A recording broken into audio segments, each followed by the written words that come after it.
Part of this process is the two of you reconnecting, growing closer as brothers.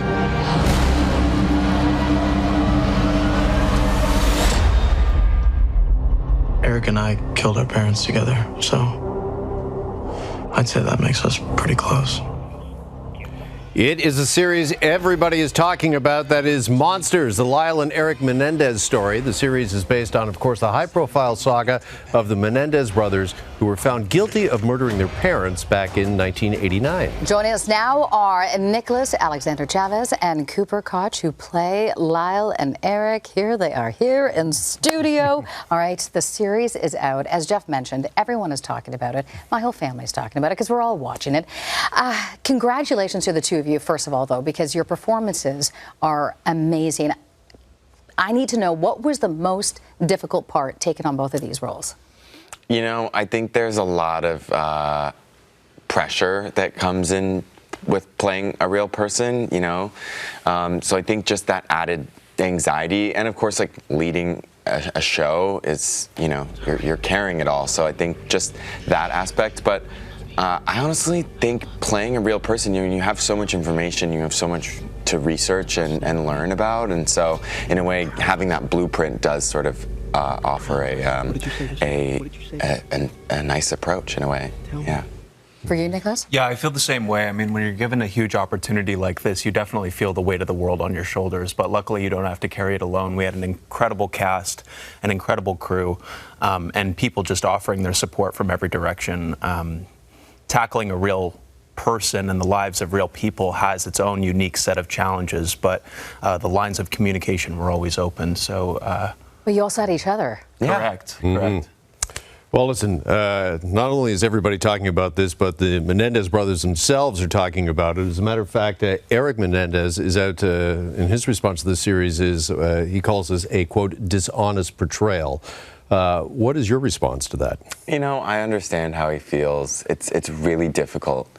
I mean, I can imagine it would be really difficult to have your life, I mean, the worst part of your life that sort of defines you, be televised in this fictionalized, dramatized way in Hollywood. I just can't imagine how difficult that would be. So I understand why he feels that way and how he feels, and I stand by him. But do we know if he's seen it? Have they seen it? I think it's a little unclear. I'm not sure. I think maybe they've seen bits and pieces. I don't think they've watched the whole thing, and I think it's very difficult for them to watch something like this. And I sort of always battled with myself whether I thought that they would watch it or wouldn't watch it, and I always felt like, I bet you it would be pretty hard. Now, you spoke to Erik the night of the premiere, right? The night before the show came out. Yeah, right. He called me. And then you also went to prison with Kim Kardashian to visit. Yeah. How were those interactions? They were really, really wonderful. I was happy I got to talk to him before the show came out, just so I could really tell him that I believe him, and I just wanted to do everything that I could to support him and advocate for him and portray him as authentically as possible before he saw it. And then, yeah, and then even when I did see him and meet him, I told him the same thing I just told you, that I understand how he feels. And he did, however, tell me he's really looking forward to seeing episode 5, and that he's heard nothing but great things about that, and that the portrayal, you know, he's heard great stuff about that, and he's just going to take his time, I think. Wanted to talk to you about episode 5 because it looks like it was shot just in one take, that entire episode, Cooper. Is that how that happened? Yeah. How tough was that? You know, I grew up doing theater, and I love doing plays and stuff, so, and I had the script for such a long time, so it was actually such a gift that I got to, like, live and be Erik for that long. And of course the subject matter is really dark and really intense and traumatic, but I read that script every day for a long time, and I had an amazing actor across from me, Ari Grainer, who's absolutely wonderful and so generous, and yeah, so it was a really, really amazing experience, and I'm so grateful for it. I'll never forget. Nicholas, one of the hardest scenes to watch as well, and I don't want to give anything away, but I'm going to just say the toothpaste scene, and that you had to endure and experience, and it's so raw, and I know you guys are playing parts, but you yourselves are tapping into some serious vulnerabilities. How Where did you go to play this?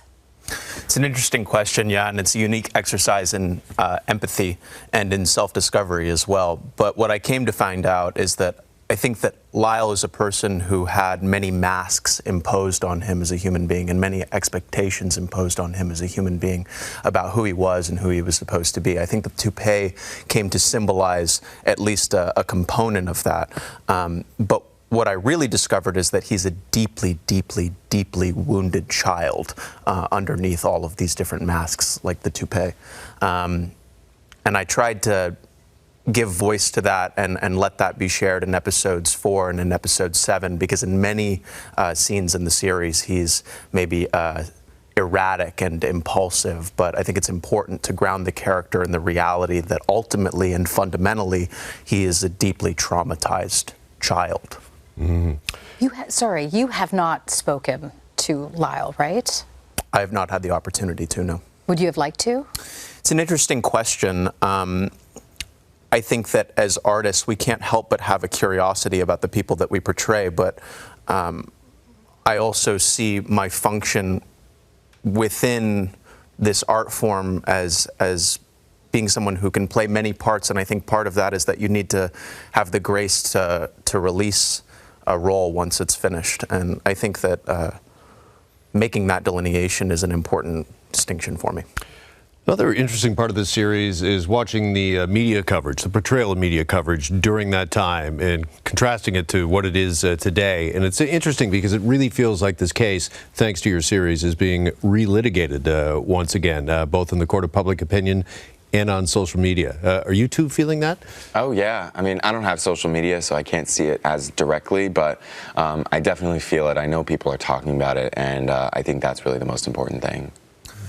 My understanding is that the show is being received in many different ways. People have a lot of different opinions about the show, but I think that that's reflective of and true of how this case was received during its time. You know, in 1989 through 1996, people had so many different opinions about them, so it makes sense that a series that presents so many different perspectives would have a similar response. Mm-hmm. Well, it is out now for everyone to see. It is called Monsters, the Lyle and Erik Menendez story. It's streaming on Netflix now. Thank you both for coming in. Thank you.